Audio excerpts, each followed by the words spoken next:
பாரதிய ஜனதா பிரதமர் வேட்பாளர் கோவை வருகையை முன்னிட்டு பலத்த பாதுகாப்பு ஏற்பாடு செய்யப்பட்டுள்ளது. புதனன்று இரவு கோவையிலேயே மோடி தங்குவதால் நகரம் முழுவதும் போலீசார் உஷார்படுத்தப்பட்டுள்ளனர்.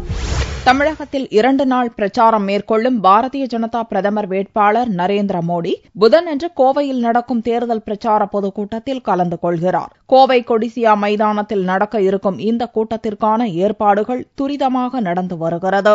கோவைக்கு வரும் மோடியின் வருகையால் அங்கு பாதுகாப்பு தீவிரப்படுத்தப்பட்டுள்ளது. வெடிகுண்டு நிபுணர்கள் மோப்ப நாய் உதவியுடன் சோதனை மேற்கொண்டுள்ளனர். மேலும் குஜராத்திலிருந்து வந்த மோடியின் பாதுகாப்பு பிரிவு போலீசார் உட்பட 3500 போலீசார் பாதுகாப்பில் ஈடுபடுத்தப்பட்டுள்ளனர். இந்த கூட்டத்தின் போது மோடியிடம் பல்வேறு கோரிக்கைகளை வலியுறுத்த உள்ளதாக கோவை தொகுதி பாரதிய ஜனதா வேட்பாளர் சிபி ராதாகிருஷ்ணன் தெரிவித்தார்.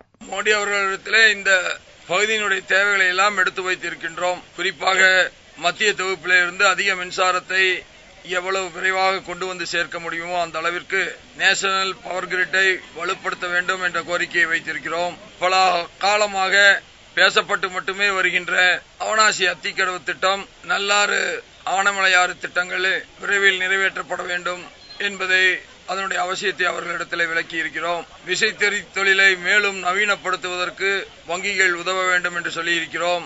புதன்கிழமை இரவு நடக்கும் பொதுக்கூட்டத்திற்கு பின்னர் கோவையிலேயே மோடி இரவு தங்குகிறார். அதன் பின்னர் மறுநாள் வியாழக்கிழமையன்று ராமநாதபுரம் மற்றும் ஈரோடு மாவட்டங்களில் நடக்கும் கூட்டத்தில் மோடி பங்கேற்கிறார்.